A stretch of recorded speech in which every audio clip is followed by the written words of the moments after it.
He's from America. As many of you know, I co-founded CAP, Citizens Against Political Persecution, April of last year. One of the I think it was actually the very first rally was held here in D.C. Look Ahead America put it on. Kara spoke at it. I think there were 16 people in attendance that day. I should have been at that event. I was not at that event. I was actually upstate doing some other stuff. But when that rally happened, nobody was talking about the J6 political prisoners. And in partnership with Look Ahead America, CAP did a lot of things. Had two big rallies in New York City last summer. Combined, we had a rally here September of last year. And one of the things that work was so instrumental in doing was getting almost every news on the right side of media, at least, covering this on a daily basis. So, Matt, thank you so much for what you do at Look Ahead America. And I'll trade it. Just hold on, grab it by the edges. Okay. Thanks for having me. And I can't tell you how grateful I am for people like Randy, who have done so much for this cause and done a marathon series of events here, keeping hope alive outside the prison for the people who are inside it. And you mentioned Northern Neck. I actually had a conversation earlier today with a prisoner who actually was in there, and he called me from the Lewisburg facility that he was moved to. But he was telling me about his time in Northern Neck. His name was Barry Remy. And he told the story of the Tucker Wars. I'm going to share the story with you. You can hear it on the podcast. I'm going to give a formal statement, but I want to talk informally first. He said that him and about 6 or 7 other J6 patriots, now again, these guys some have been accused of crimes of violence, and we condemn all political violence, but everyone's entitled to a speedy trial, due process, and should not be subjected to what these people experience in these prisons.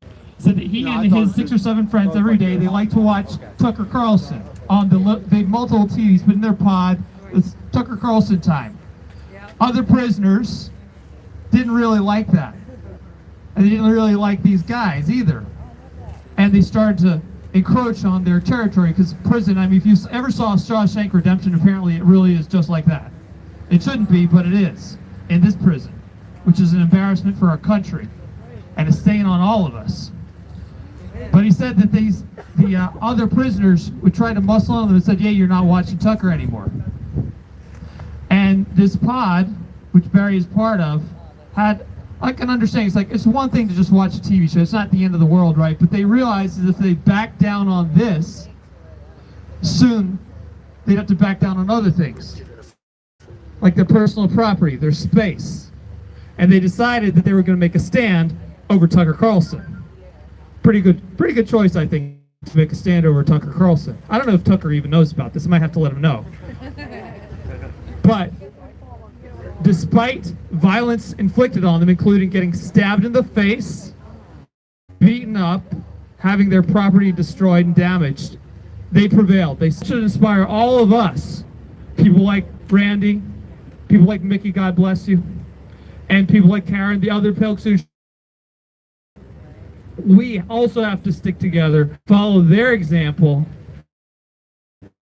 or we're going to prevail eventually. Years ago, our federal government, state-aligned media, and America Last politicians made the decision to politically persecute hundreds of innocent Americans as domestic terrorists in order to construct a false narrative of an insurrection.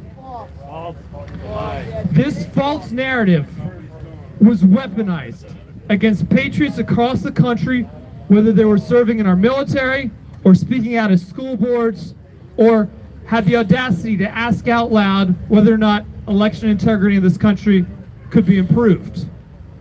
As of today, 933 Americans have been arrested for participating in the protest at the U.S. Capitol on January 6th, and the FBI has a goal of arresting 1,000 more.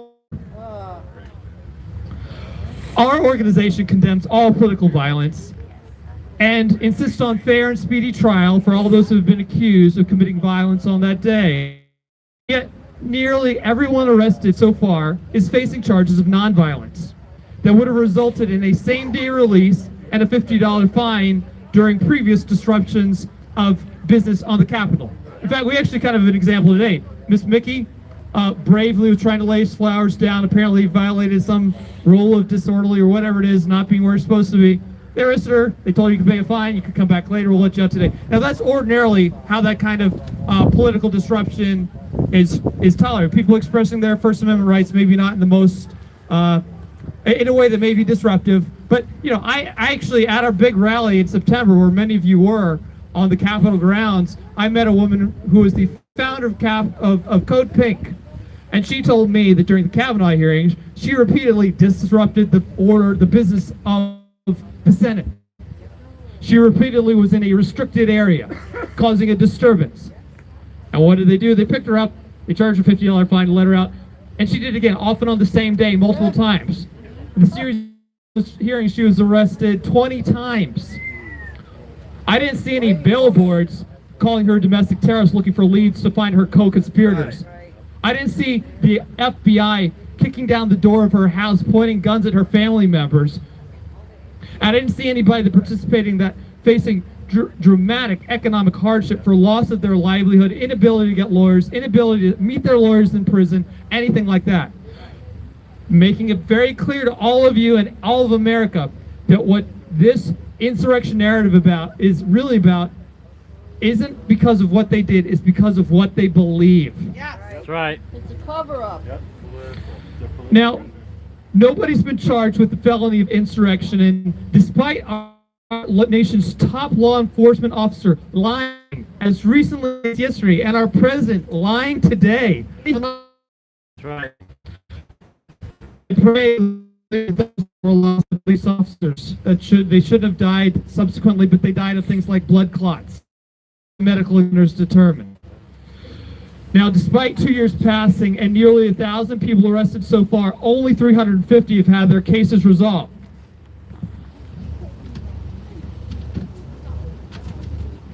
There are 49 serving in prison now, including 9 individuals who, like Miss Mickey today, were not convicted of any acts of violence.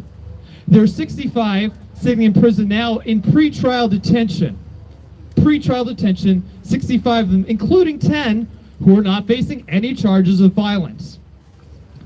Now, in a country like ours, where murderers, or accused murderers, accused attempted murderers, truly violent criminals, and a bail.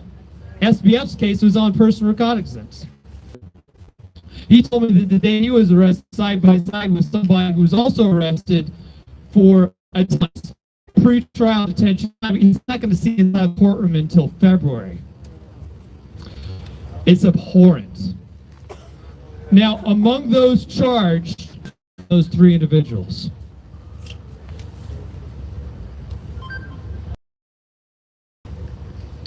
And we cannot forget Abbott and Roseanne Boyle at the hands of Capitol and D.C. police officers that have received no public investigation or accountability.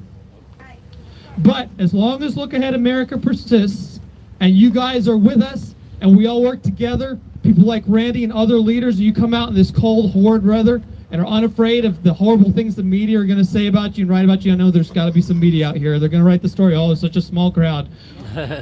We're small, but we're determined. We've got each other's backs. That's right. You got that. You got it. Can you give me like just 2 minutes, or do you have to jump on them now? No. These guys take priority. Okay, all right. I know they've only got 15 minutes. Here you go. Thank you, Matt. Thank you, Matt. Thank you, Matt. God bless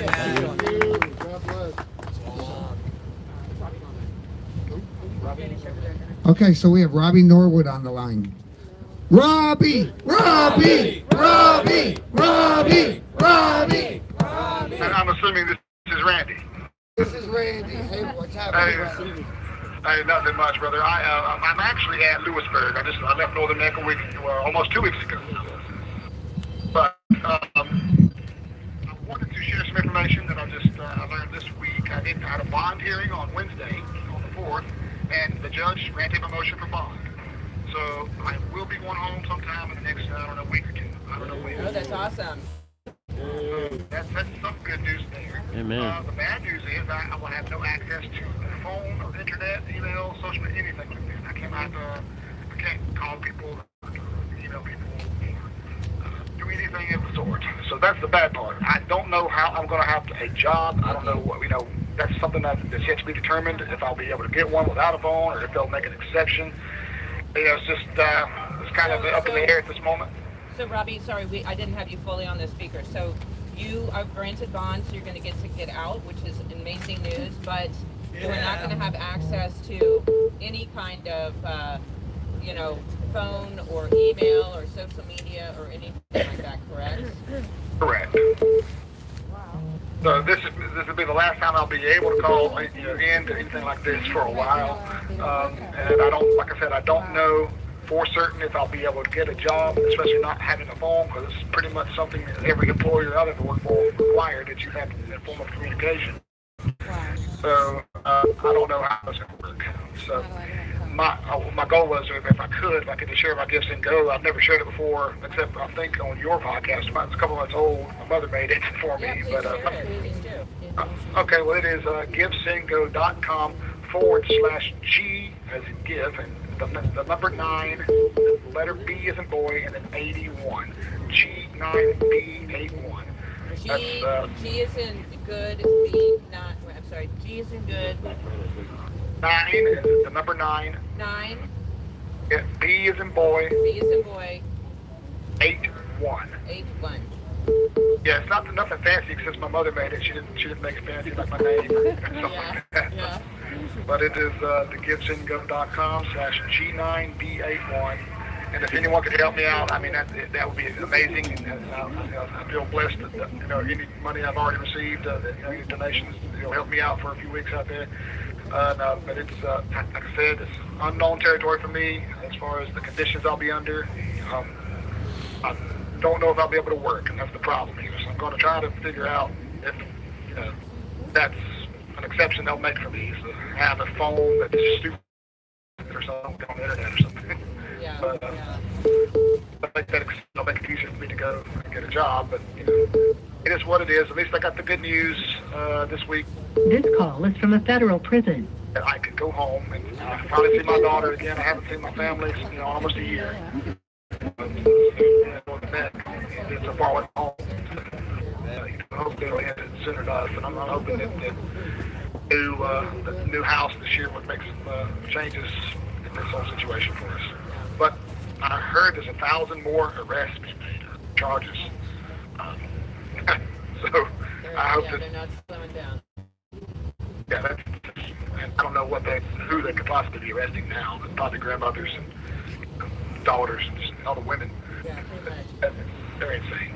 But I I appreciate have that. seen a lot more women in the list these days than I have seen in the past. So. Yeah, it's crazy. I don't. Who knows? I'm gonna shut up. But anyway, I appreciate you guys taking my call. Thank you all for everything you're doing. Going out there, every week, a couple nights a week, wherever you go, and anything, all the word you're getting out for us. Continue to spread the message, and we just appreciate that. And good. Matt Brandon wants to talk to you for just a second. Okay, Robbie? Hey, Robbie, I want to make sure. Look, you mentioned the occupational issue. Look Ahead America has started a jobs program specifically for J6ers. And I don't care if you don't have a phone, you don't have a car, we're going to help you. We've got employers all over the country, from everything from medical to construction, you name it. So we will find something for you. Please reach out to me, and we'll do what we can to get you back earning an honest living, okay? Well, I'll have to have my mother reach out to you because if I reach out to you, then directly. All right, yeah, have your mother reach out to us. We'll make it work. We'll set up a landline or something, or just come to your house, okay? Thank you very much. Appreciate it. All right, thank you. All right, Robbie. Well, I appreciate everything. Like I said, again, God bless all of you. God bless America. This is, I can't believe it's been 2 years already, but, it's been a crazy 2 years. But that's the time. But I do appreciate everything you guys have done. Once again, I can't thank you all enough. And I don't know who's going to call you next and from where, but please keep up the fight, and I will see you guys on the outside at some point. All right, thanks, guys. All right, bye-bye. Robbie. Take care. Love you. Bye-bye. Bye. Am I good? Lori?